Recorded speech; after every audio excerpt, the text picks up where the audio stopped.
Mapagpalang umaga po sa lahat ng mga nanonood o nakikinig man sa umagang ito mula sa Morning Tilaok dito po sa TSCCFI. Ako pong muli ang inyong lingkod, Sister Luz Rosete. Manalangin po muna tayo. Hallelujah. Dakilang Diyos na makapangyarihan sa lahat. Thank you sa panibagong umaga. Thank you sa panibagong opportunity na ibinigay mo po sa amin mula po dito sa TSCCFI, yung makapaghatid ng good news sa lahat ng mga nanonood at nakikinig sa umagang ito. Bless mo ang bawat isa at punuin mo sila ng pag-ibig na nagmumula sa iyo. At kayo na po, Lord God, ang patuloy na manguna sa kanilang buhay. Marami pong salamat sa lahat ng ito. In Jesus' name we pray. Amen. Mula po sa Book of Lamentations, chapter 5, verse 21. Restore us, O Lord, and bring us back to you again. Give us back the joys we once had. So, ang prayer focus po natin dito is pray that God's restoration brings new strength and hope to our spirits. At for the day is prayer for the lost. Pray to empower us with courage and wisdom, sharing His good news to bring salvation to the lost. So, Tagalog po natin, translation yung binasa po natin Lamentations chapter 5 verse 21.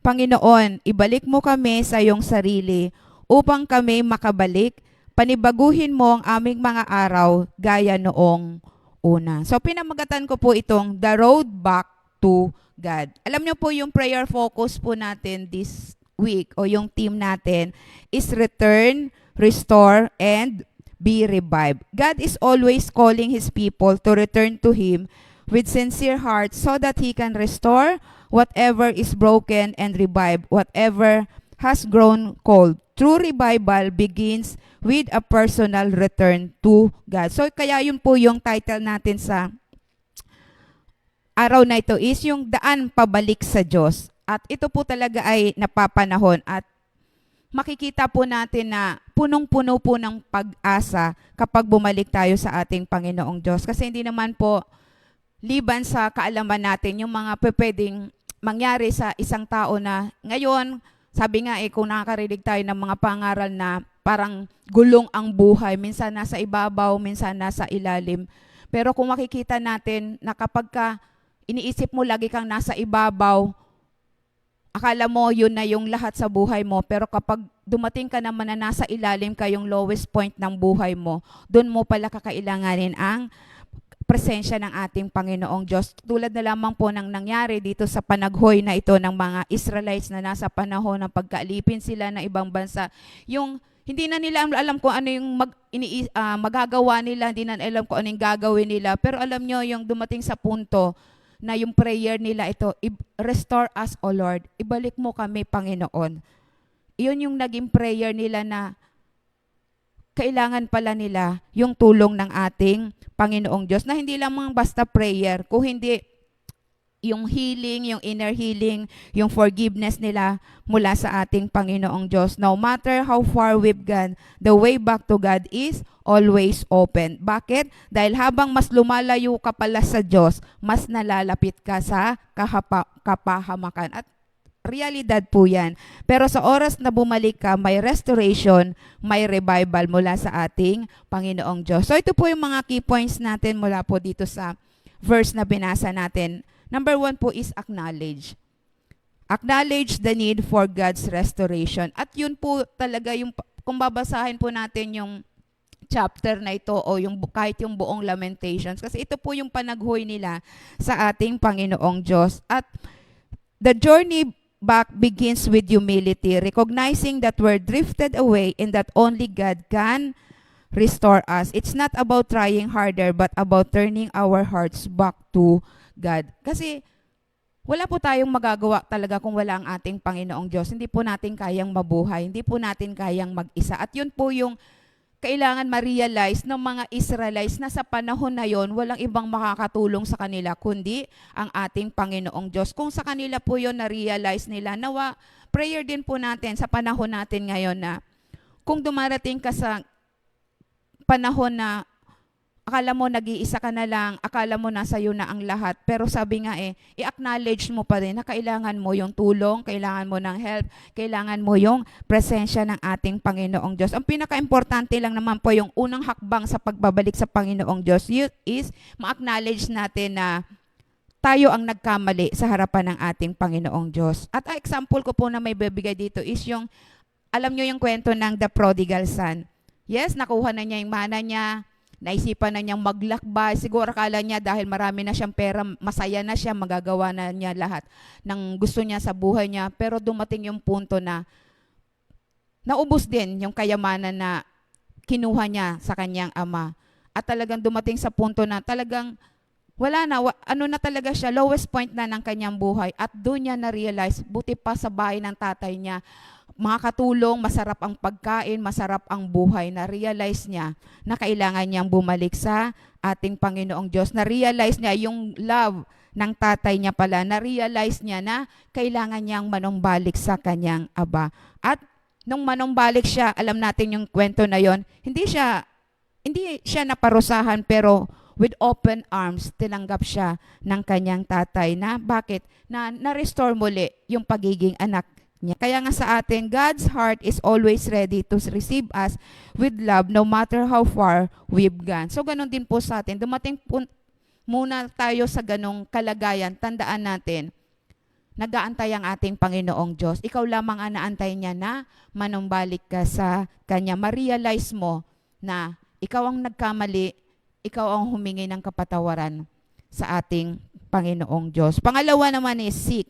Seek God's reconciliation, not just relief. Siyempre, ang iniisip, pag nagpe-pray tayo, Lord, solve mo to, Lord, ikaw nang bahala, Lord, ito yung problema ko. Kasi iniisip natin, isa-solve lahat yon ng ating Panginoong Diyos. Pero isang bagay pala yung nais ng Panginoong Diyos is, mauna muna yung magkaroon ulit tayo ng magandang relasyon sa ating Panginoong Diyos. Kasi pag mas maganda yung relasyon natin sa ating Panginoong Diyos, yung ibang mga bagay na yon kasama ng may blessing mula sa ating Panginoong Diyos. Diba sabi nga ng Matthew 6:33, seek ye first the kingdom of God and His righteousness, and all these things shall be added unto you. Kaya unahin muna natin isik muna natin yung presence ng Panginoong Diyos. Isik muna natin na makuha muna natin yung love natin ng ating Panginoong Diyos. Makuha muna natin yung magandang relasyon natin sa ating Panginoong Diyos. At si Lord na, and all these things shall be added unto you. Mas mahalaga yung maibalik yung relasyon natin sa ating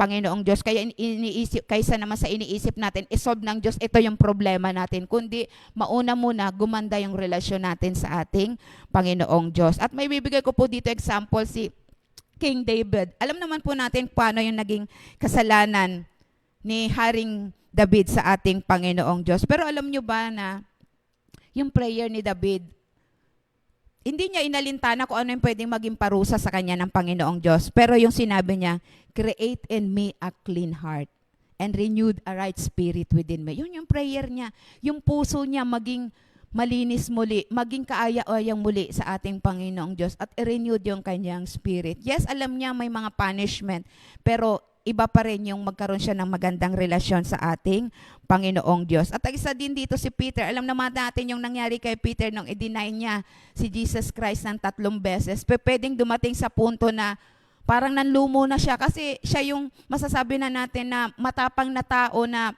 kapag hinuli si Jesus Christ siya muna. 'Di ba? Pero dumating ang punto nung dininay na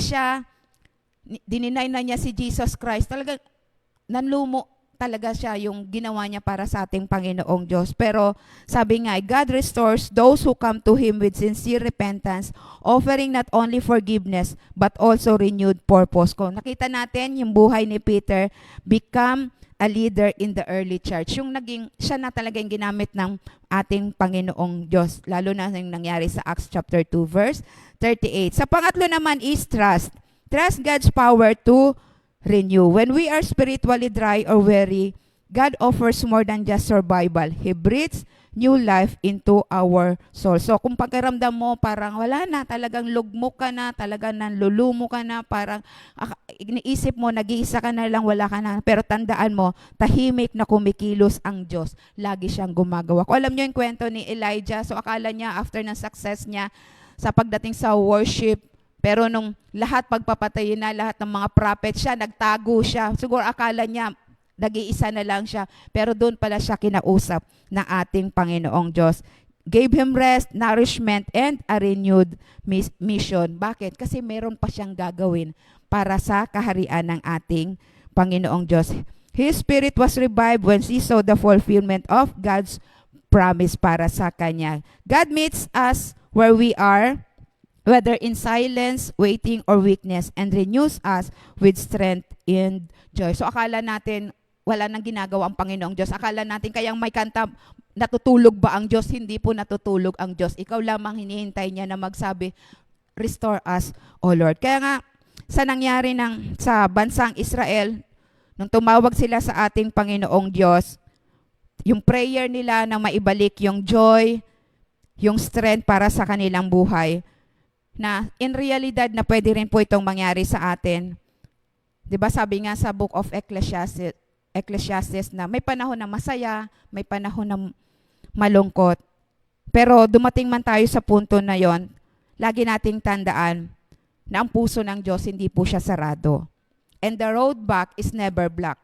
Kung yung daan pabalik sa ating Panginoong Diyos, open po yun, hindi po siya, wala pong harang. And at the end of the road is not judgment, but a loving Father ready to embrace you. Kaya kung pakiramdam mo, weary ka na, sugatan ka na, wala, ang isip mo nagwa-wandering na, pero sabi nga, huwag ka mag-alinlangan, don't hesitate, come home, come back, sa cross ng ating Panginoong Diyos, balikan mo, ask ng forgiveness, and let God restore, renew, and revive your heart and your days. Coming to God doesn't start with your strength. It starts with our surrendered heart. Let us pray. Hallelujah. Dakilang Diyos na mapangyarihan sa lahat. Lord, restored our hearts, Lord God. Our souls na makapanumbalik sa iyo, Panginoong Diyos. Our joy, our strength. Yung unang na masaya kami na naglilingkod sa iyo, Panginoong Diyos. In the lowest point ng buhay namin, Lord God, alam po namin kumikilos ka. Inaantay mo lamang yung pananumbalik namin, ma-realize namin, ma-acknowledge namin na truly wala kaming magagawa kung wala ka sa aming mga buhay. At ito rin yung gamitin mo sa bawat isa sa amin na pag meron man din na ibang tao na lost na sila, dalangin din namin na maging kagamit-gamit din kami para sa kanila, na ma-share din namin ang good news na nagmumula sa iyo, yung salvation na nagmumula sa iyo, yung courage and wisdom na nagmumula sa iyo, para yung mga lost na ito ay makapanumbalik din sila sa iyo, tulad ng ginagawa mo sa amin, Panginoong Diyos. At kung meron man sa oras na to mga nanonood at nakikinig, kung handa na silang lumapit sa iyo, yes, mayroong hiya, mayroong pride, pero lahat ng ito tanggalin nila, Panginoong Diyos, kundi manumbalik sila sa iyo, na merong sincere hearts na manumbalik sa iyo, at para maibalik mo yung joy and strength na nagmumula sa iyo na maibigay mo po sa kanila. Dalangin pa rin namin sa iyo mula kay Angeline Mendoza, Panginoon, para sa kay Sherilyn at kay Jack. Ikaw po ang patuloy na, kung sa kanilang biyahe, ikaw po ang patuloy na mag-safe and sound sa kanilang biyahe, Panginoong Diyos. Bigyan mo po sila ng protection, ng guidance, ng enlightenment and wisdom. Dalangin din namin sa iyong bansang Israel, bayan mo yan, Panginoong Diyos. At sabi nga ng Bible, Lord God, dumating din sila sa panahon ng pagkaalipin, panahon na may mga panaghoy sila. Restore them, Lord God. Bayan mo po sila, ano man nangyayari sa kanila sa panahon ngayon.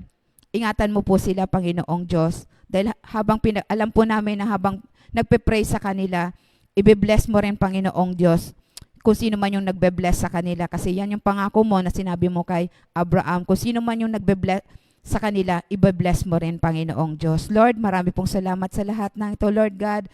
Renew a right spirit sa lahat ng mga nanonood at nakikinig sa oras na to. Let them back to you sa presensya mo, Panginoon. Lahat ng ito, Panginoon, papuri at pagsamba sa iyong dakilang pangalan. In Jesus' name we pray. Amen. So God bless us all po.